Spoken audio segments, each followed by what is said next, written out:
मध्ये आंदोलनाची हाक देण्यात आली होती. कशा स्वरूपाचं हे आंदोलन असणार आहे? आज आपण आमदार संजय गायकवाड यांच्या घरावर मोर्चा आयोजित केलेला आहे.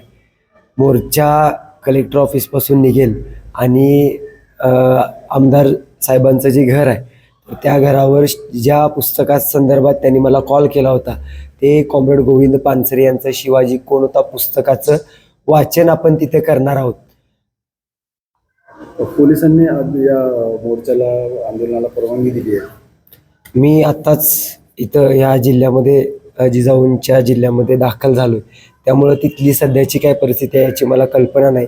मी आत्ता प्रसारमाध्यमावर बघितलं की जिथं आम्ही शिवाजी कोणता या पुस्तकाचं वाचन करणार होतो तिथला मंडप त्यांनी दडपशाही करून हटवलेला आहे. तिथं उपस्थित असणाऱ्या लोकांना प्यायला पाणीसुद्धा ठेवलेलं नाही. खरं तर या संपूर्ण विषयावर आमदार संजय गायकवाड यांनी दिलगिरी व्यक्त केली होती आणि त्यामुळे याच्यावर पडदा टाकावा अशा पद्धतीची मागणी त्यांच्याच कार्यकर्ते करण्यात आली. आपण जर तो 9 मिनिटाचा कॉल रेकॉर्ड ऐकला तर तो कॉल रेकॉर्ड फक्त एका दिलगिरीनं, म्हणजे माफी आणि दिलगिरी या शब्दामध्ये फरक असतो, ते माफी हा शब्द वापरण्याचं धाडससुद्धा त्यांनी केलेलं नाही. म्हणजे अजूनसुद्धा त्यांची मगरुरी जी आहे ती गेलेली नाही आहे. ते फक्त मी दिलगिरी व्यक्त करतो असं म्हटलेलं आहे. आणि हा जो विषय आहे की शिवाजी महाराजांचा त्यांनी अपमान केलेला आहे, स्वातंत्र्य सैनिक गोविंद पानसरेंचा अपमान त्यांनी केलेला आहे, मला माझ्या आईवरून घाणेरड्या शिव्या दिलेल्या आहेत, माझ्या बायकोवरून शिव्या दिलेल्या आहेत. त्यामुळं फक्त दिलगिरीनं आम्ही त्यांना माफ करणार नाही आहे. त्यामुळे त्यांची दिलगिरी मान्य नाही हे आम्ही अगोदरच क्लिअर केलं आहे. आणि कुणीही कुणालाही शिव्या द्यायच्या आणि सॉरी म्हणायचं असा नाही आहे. जे काय आहे ती कायदेशीर लढाई आम्ही शेवटपर्यंत लढणार आहोत. काल शिवसेनेच्या पदाधिकारी आणि आमदार संजय गायकवाड यांचे समर्थक यांनी काल जिल्हा पोलीस अधीक्षकांना निवेदन दिले. त्याच्यामध्ये असं म्हटलंय की मोर्चामध्ये कुठलाही आक्षेपार्ह घोषणा नको, आमदार संजय गायकवाड यांच्या विरोधात नको, खालच्या पातळीचे घोषणा नको. असं जर झालं तर आम्ही जशाला तसं उत्तर देऊ. त्याचबरोबर पुस्तक वाचन करत असताना छत्रपती शिवरायांचा आदरयुक्त त्यामध्ये उल्लेख करावा, उच्चार करावा, अन्यथा पडसाद उमटतील. तुम्ही कसं पाहता? 22 तारखेपासून तुम्ही सर्वजण पाहताय. 22 तारखेला मला त्यांचा कॉल आला. त्या कॉलच्या वेळेला सुद्धा एकही असंवैधानिक शब्द माझ्याकडून गेलेला नाही. मी कोल्हापूर जिल्ह्यामध्ये असणाऱ्या राजेंद्रनगर झोपडपट्टीमध्ये लहानाचा मोठा झालेलो आहे. मला त्यांच्यापेक्षा कित्येक पट्टीनं घाणेरड्या शिव्या येतात.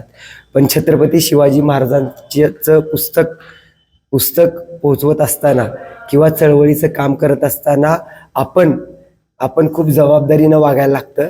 त्यामुळं कोणताही चुकीचा शब्द माझ्याकडून गेलेला नाही आहे. आणि तेव्हापासून आत्तापर्यंत आम्ही जे करतोय ते या संविधानिक मार्गानंच करतोय.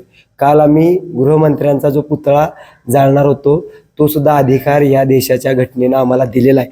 आणि आज आम्ही मोर्चा त्यांच्या घरावर काढणार आहोत, तर तो सुद्धा संवैधानिक पद्धतीनंच करणार आहोत. राहिला प्रश्न एकेरी उल्लेखाचा, तर छत्रपती शिवाजी महाराजांचा जो आदर आहे तो फक्त एखाद्या शीर्षकावरून किंवा आपण जय शिवाजी जय भवानी म्हणण्यामुळं आपण त्यांचा एकेरी उल्लेख करतोय असा होत नाही. शिवाजी कोण होता हे कॉम्रेड गोविंद पानसरेंचं जे पुस्तक आहे त्या पुस्तकाला ज्यावेळेला वाचनाची सुरुवात होईल त्यावेळेला आत जसा कंटेंट असेल, जसा काही उच्चार असेल त्याच पद्धतीनं त्याचं वाचन होईल. कारण की या पुस्तकाचा जो उद्देश आहे तो शिवाजी महाराजांचा अनादर करणे हा नसून, जसं आपण आईलाही आई म्हणतो म्हणजे काही एकेरी हाक मारत नाही, जय भवानी जय शिवाजी ही घोषणा देतो म्हणजे काय आपण एकेरी हाक मारत नाही, अरे देवा म्हणतो म्हणजे काय देवाला एकेरी हाक आपल्याला मारायची नसते. त्याप्रमाणेच त्या आई या भावनेतूनच हे पुस्तक लिहिलेलं आहे. त्यामुळं महाराजांचा अनादर करण्याचा कोणताही हेतू ना लेखकांचा होता ना प्रकाशक म्हणून माझा आहे. तुम्हाला आता पोलिसांनी जाऊ दिलं नाही, त्यांनी तुम्हाला अडवलं, तर तुमची काय म्हणणं करेल? विषय फक्त इथं माझा नाही आहे. हा मोर्चा जो आहे तो भारतीय कम्युनिस्ट पक्ष आणि समविचारी परिवर्तनवादी सर्व आंबेडकरी पक्षांच्या वतीनं काढलेला आहे.